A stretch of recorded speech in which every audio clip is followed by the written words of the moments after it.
I usually stream a game called Dreams, which is a creation thing. You make your own games or art and things. But I feel like, because before I got into Dreams, I was into writing a lot and editing and all that. So, and I wanted to like get a bit back into it and just try out just streaming writing. So I don't really know what I'm doing or if people do this kind of thing on Twitch, but that's something to do. Yeah, way before Dreams, I was a writer/editor. So a little background on how I've learnt stuff about writing.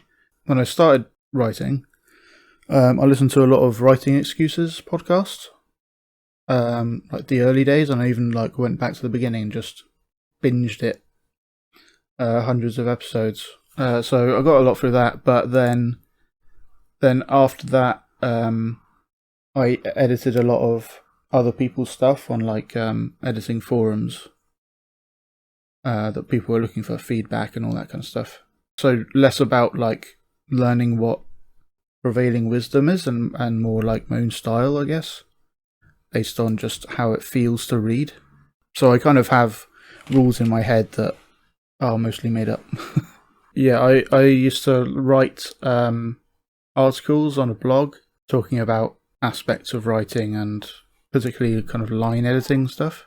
I've liked to teach like in different ways for a while, but I'm trying to get back into writing and stuff recently, so I thought I'd try and stream it. I don't know if this is a thing, but I'm just going for it.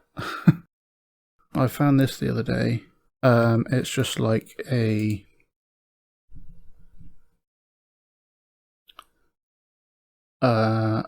piece of prose, and I don't really have any context for it, but you just edit it and change it however you want. The point of this exercise is editing freedom. Change it as much as you want.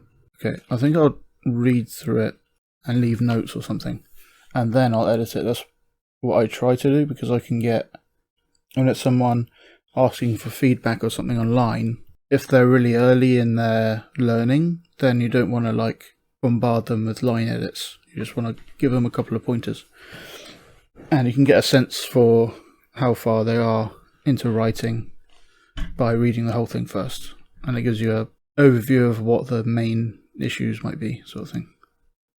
You've never been to a castle before, have you? Greaves asked. Yes, Nim replied, a bit embarrassed. Greaves stopped in front of a couple of rooms. For now you'll be here as a guest. You'll be staying here as a guest. This will be your room. Any questions?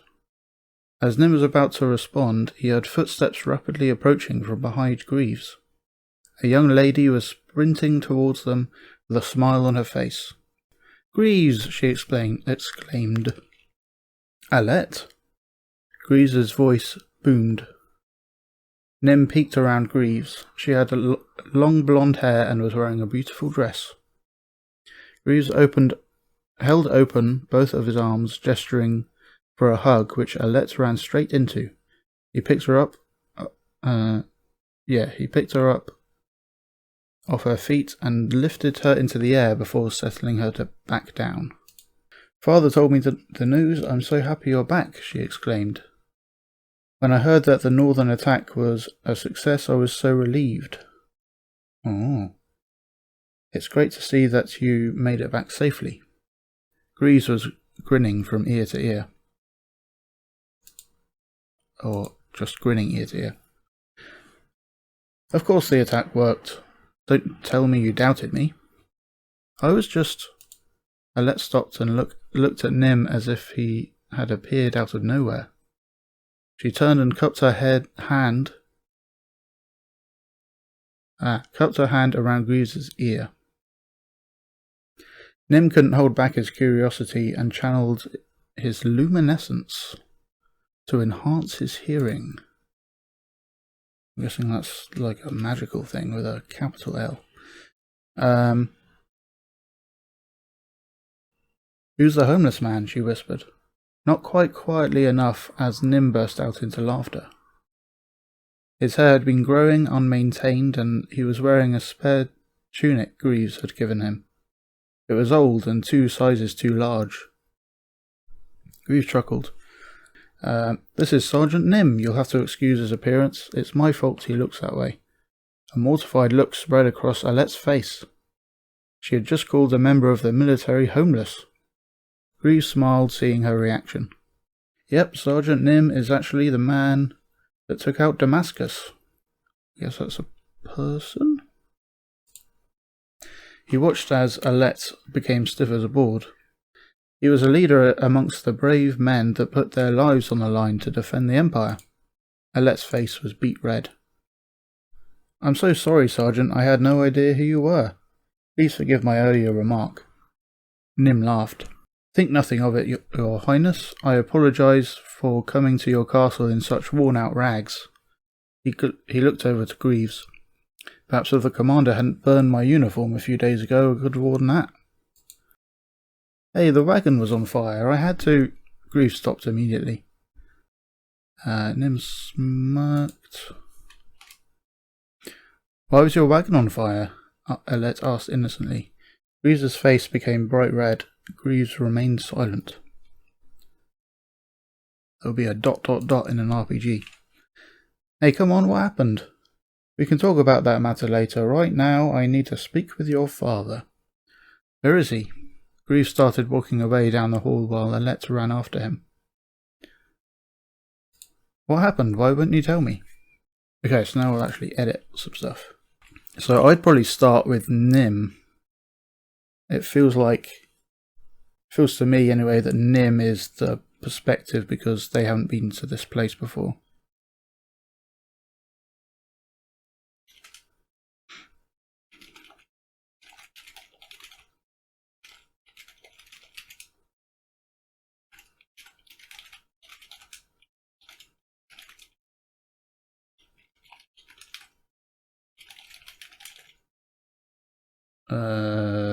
What's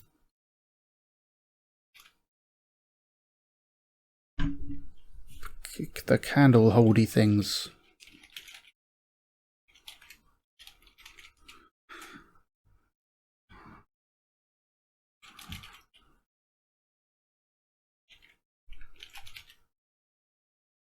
Yeah, this is how I leave notes for myself.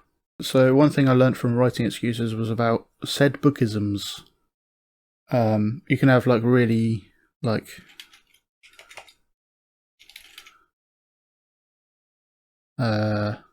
exclaim. The classic one is that, but most of the time said is fine unless it's actually informing how it sounds to say it. Like shouted would be different, but like asked, it's already a question, so it probably isn't necessary.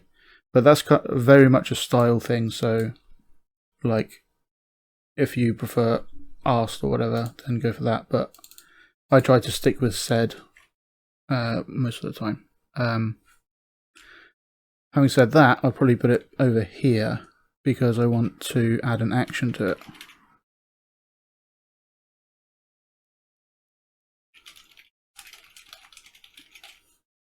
That kind of thing.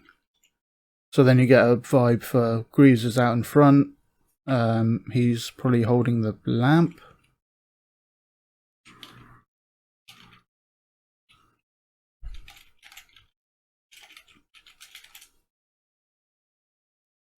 And probably this, I'm kind of envisioning Nim as being a kid for some reason. But as it's a lieutenant, maybe not, but I'll just go with it. A sconce could be, yeah, that's correct. Thank you. So it's unclear if they're saying yes, they've never been to a castle, or yes, they have been to a castle. But as they're embarrassed, oh, that should be like a comma.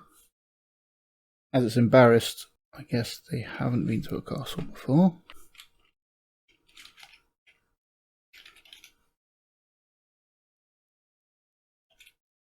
So a bit embarrassed is is a bit telly. I'd probably go with describing something, describing an action or a blush or something like that, to imply embarrassment so that the reader uses the same bit of their brain they use to look at someone's face to figure out what they're feeling. What is he wearing? A spare tunic, that's all. That was too large, okay. So we could plant that earlier over here.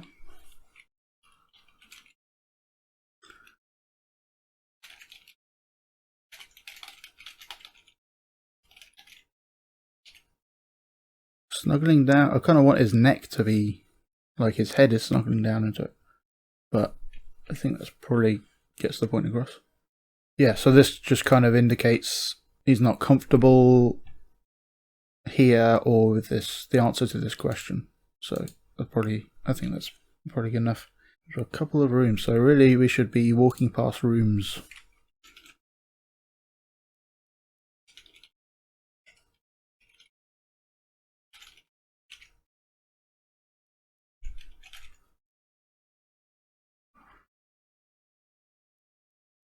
Okay, so we've set up doors and corridors. So I feel like these should be standing out in some way. So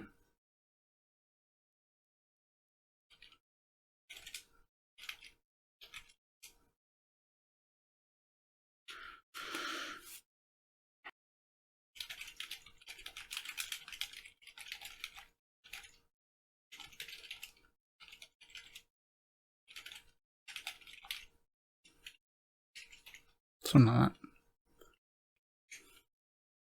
I'm going to say Greaves is a guard.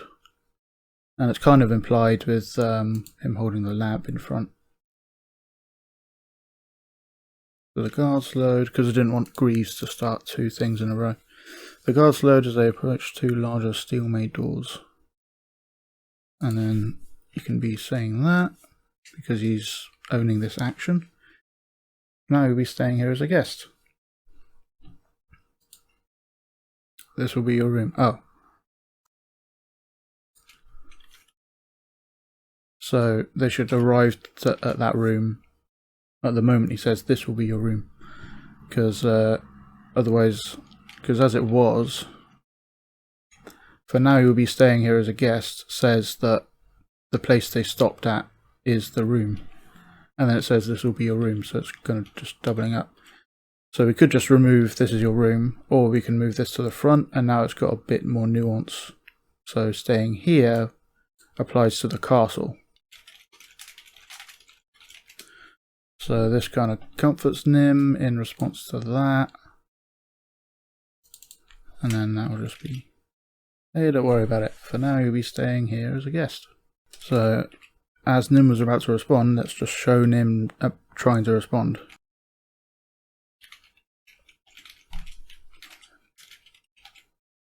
And then that says it got stopped.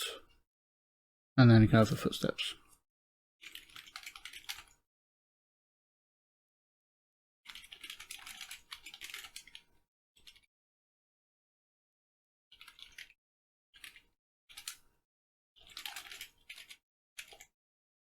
Behind Grief, so it should be behind Nim as well.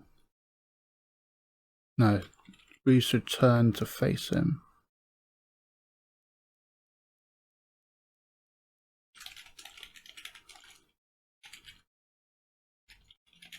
Let's do that. Turn to face his board, and then from further down the corridor. Blonde hair and a beautiful dress should be when we first see her.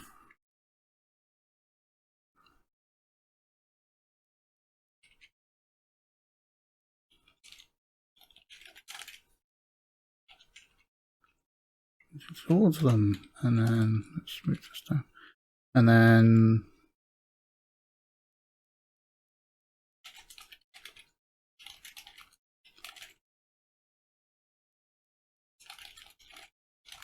do some hyperbole.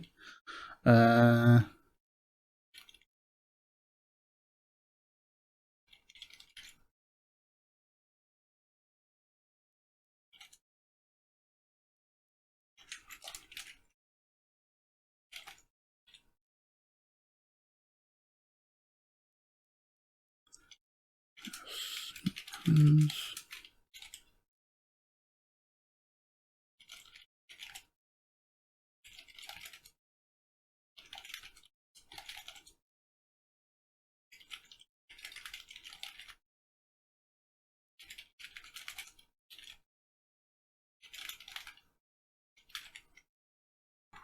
We'll leave the smile for now, and she hugs him from behind, sort of thing.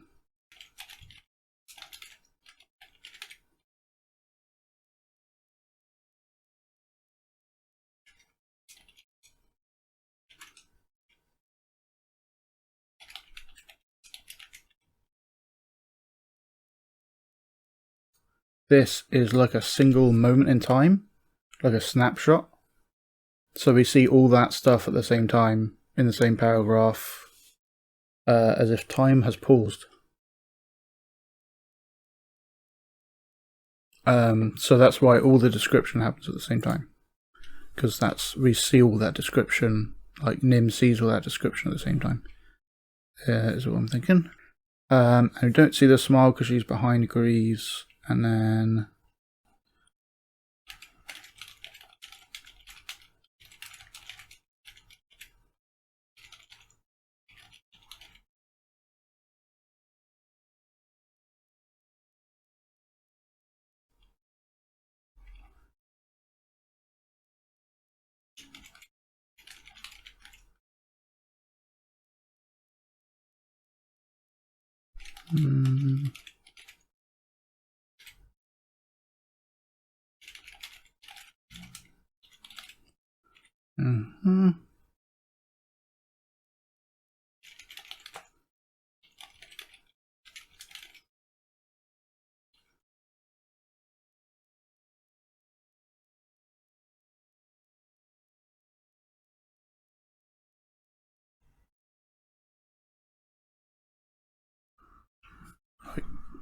he should be smiling, but maybe earlier than that.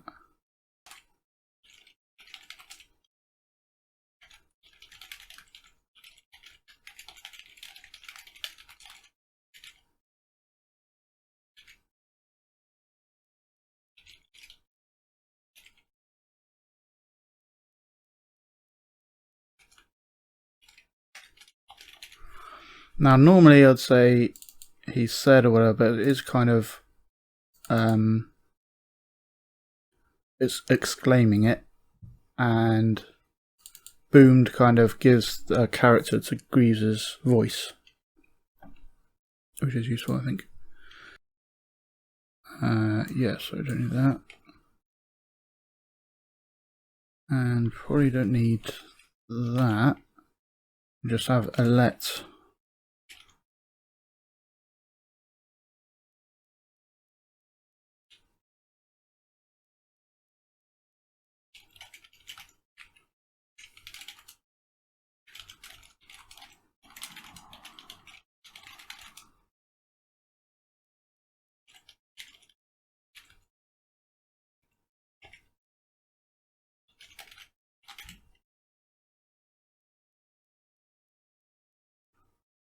She actually doesn't even need to do that,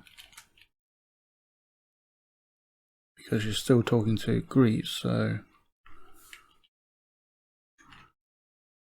yeah, I feel like this writing has a lot of commas in, like here, a lot of commas going on, but that may be on purpose so that we have something to edit.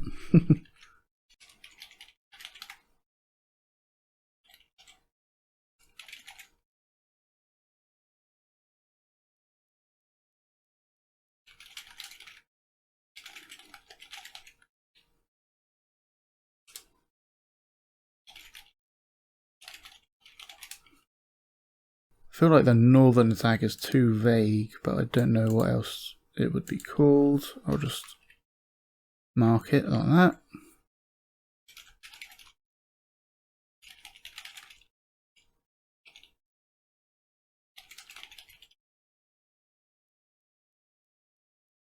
Yeah, looks at Nim as if he had appeared out of nowhere, but that's just telling us. And then in our head, the reader has to figure out what that even looks like. So if you just skip to what that looks like.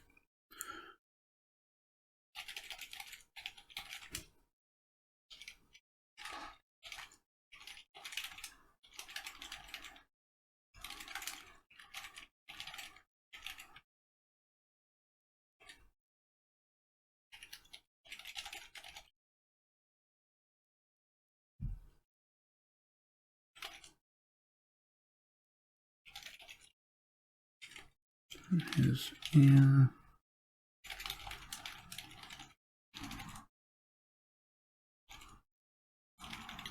Like covering like between her hand and the ear, so but I don't know what to put there. The hand.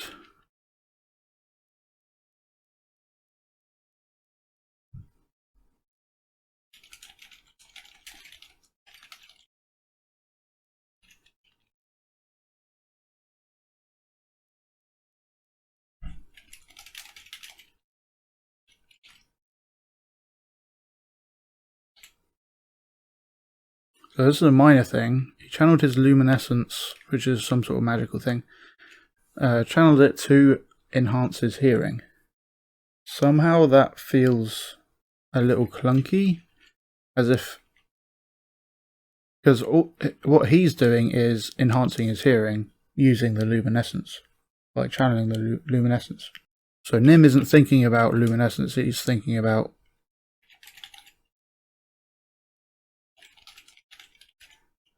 that.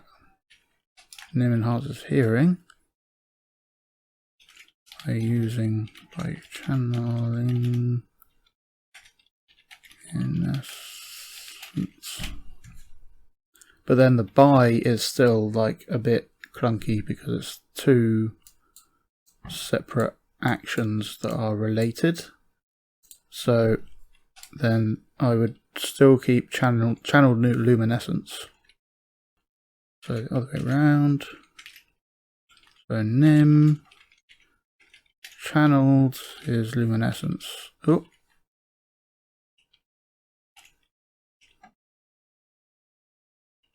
Enhancing his hearing.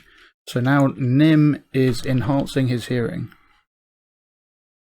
by channeling his luminescence, as opposed to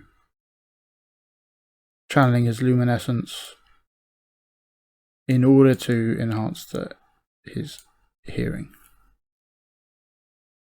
I don't know, it's probably a very minor thing, but there's something going on there that I haven't got words to describe.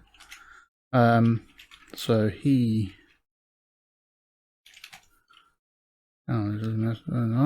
enhancing his hearing. It feels more active and less passive in those terms. Not quite quietly enough, but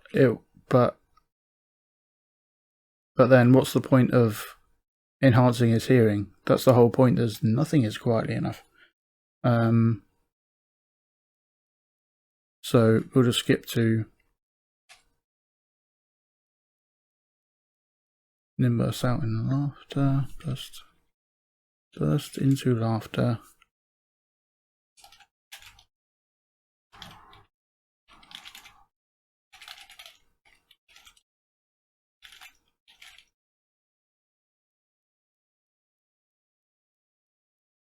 Just on the road, are we fine?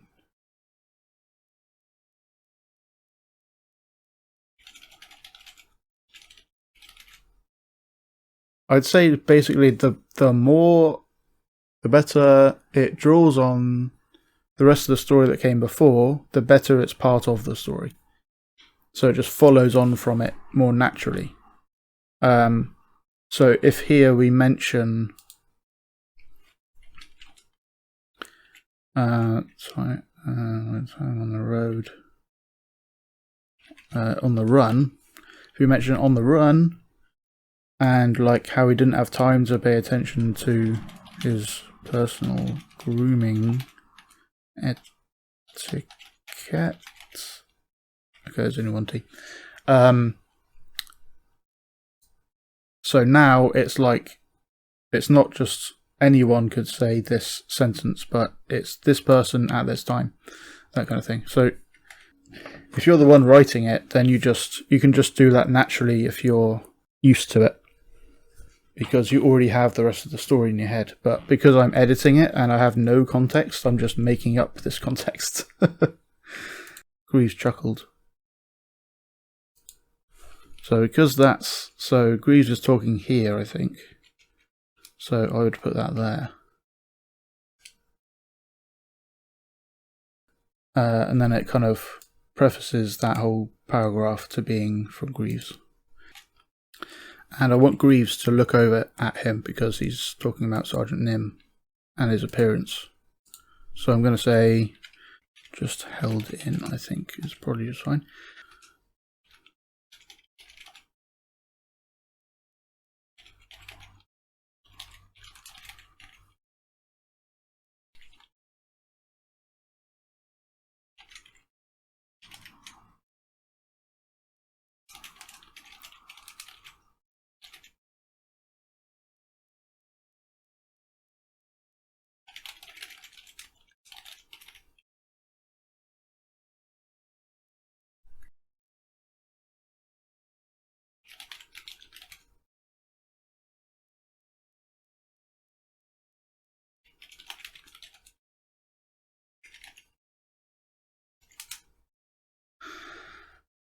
That's terribly written, not there.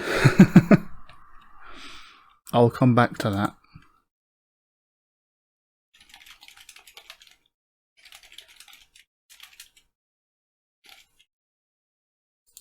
So, because that's a different person, I do that, and then Greaves continues. Yeah, again, mortified look. What does that even mean? What does that actually look like? Maybe she covers her mouth?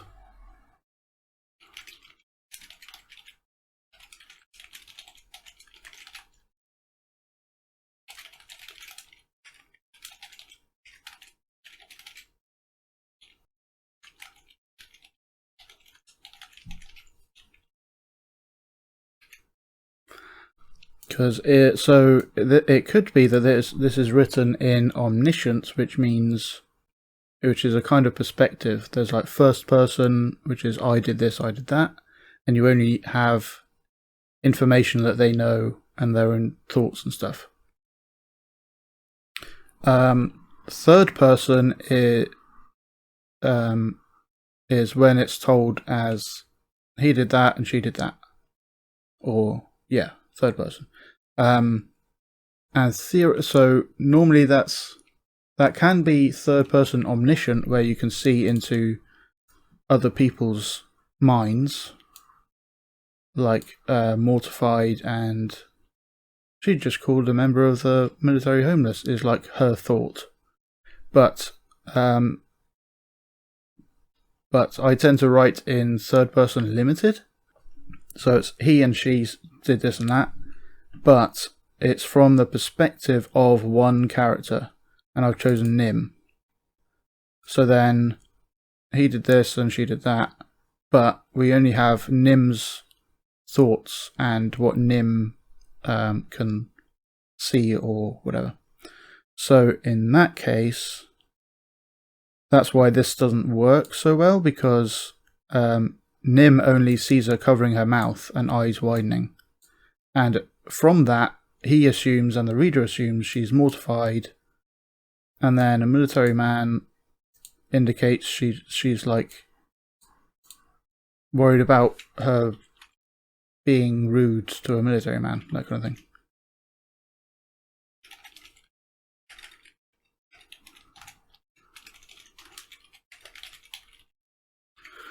Something like that.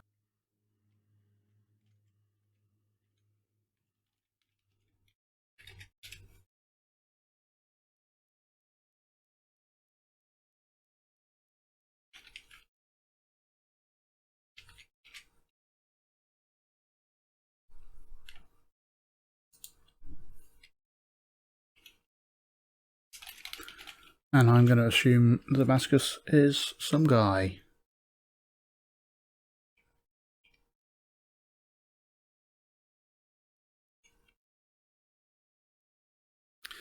It's going to be hard to like express, so presumably that means she's even more impressed. But it's not quite clear from that, I feel like, because that looks scared. Maybe from the mention of Damascus, but I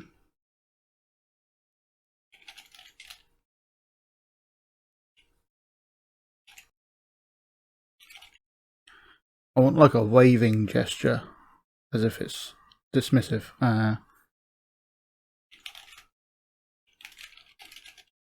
But that feels weird. There's got to be some other description for that. But some gestures are just pretty much impossible to actually put down in words.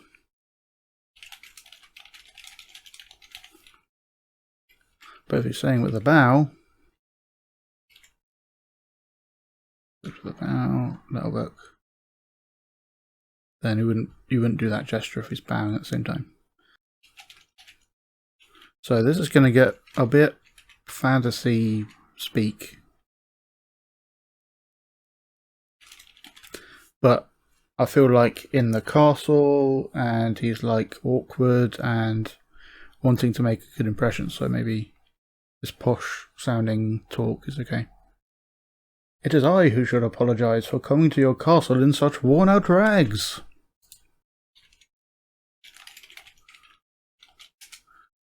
Because a glance, it's like a quicker look sort of thing, which feels, it kind of implies something that this needs somehow.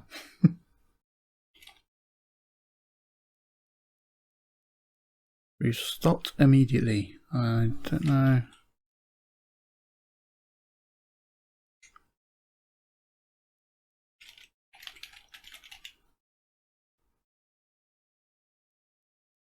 And here he'd be like gesturing with like a shrug thing.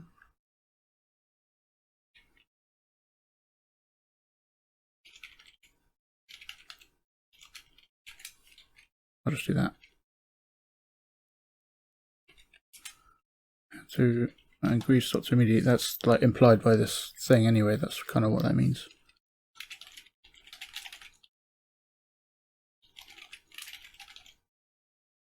What was that name again?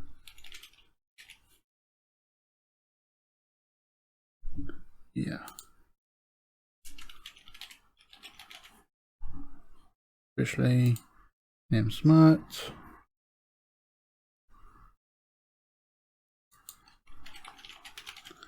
Why exactly was your wagon on fire?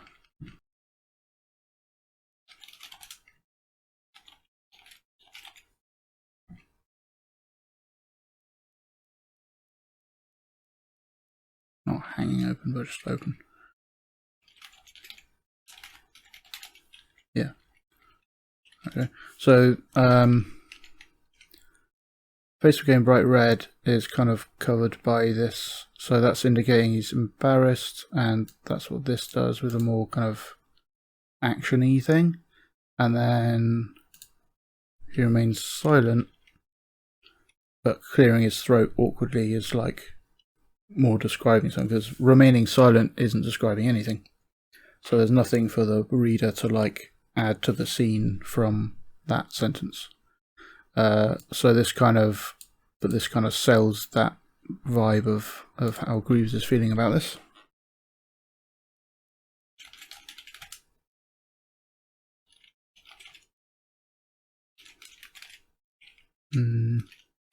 Armor? It's more vague.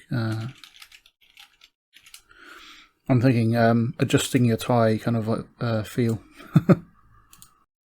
He didn't need to speak to her father a moment ago. He needed to deliver Nim to the room. So just first, I need to speak to your father.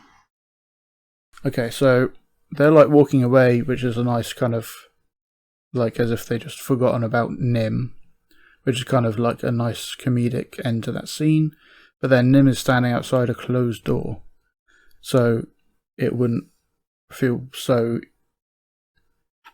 smooth for him to just walk in and carry on with his day. So I'm going to say that they opened the door somewhere earlier, so that it's clear he can just carry on. The door. This is all board, and this is your room. That'll do. And then some sort of ending for Nim, so that we know where he's at in the next scene or something. Like if the next scene starts with him in his room, or being, maybe there's a knock at the door on his room and he's like in his bed and now he's got to do the next chapter, then it's good to have something. I kind of call this ramping up and ramping down or something. Like if you think about a Evel Knievel stunt ramp thing. So for example, this is too simplistic, but into the room, and in the next chapter he's in the room, as opposed to, so like this ramps up and kind of prepares the reader to expect him to be in the room, and then when he is in the room they're not surprised and they don't have to like reorient themselves. Whereas if it just cut off like that, he could just still be standing in the corridor at the start of the next chapter. And similarly, if it was like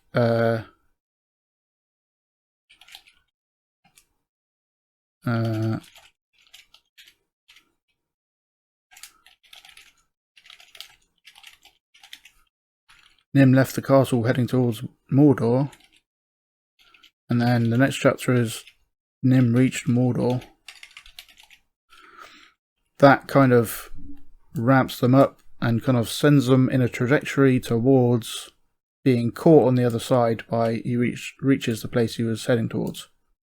Whereas if he's in a castle and the next scene is in Mordor, then that's really jarring because the reader was prepared to just think he's going to be in a castle for the rest of the time. So anyway, so that's what I'm doing, is going to be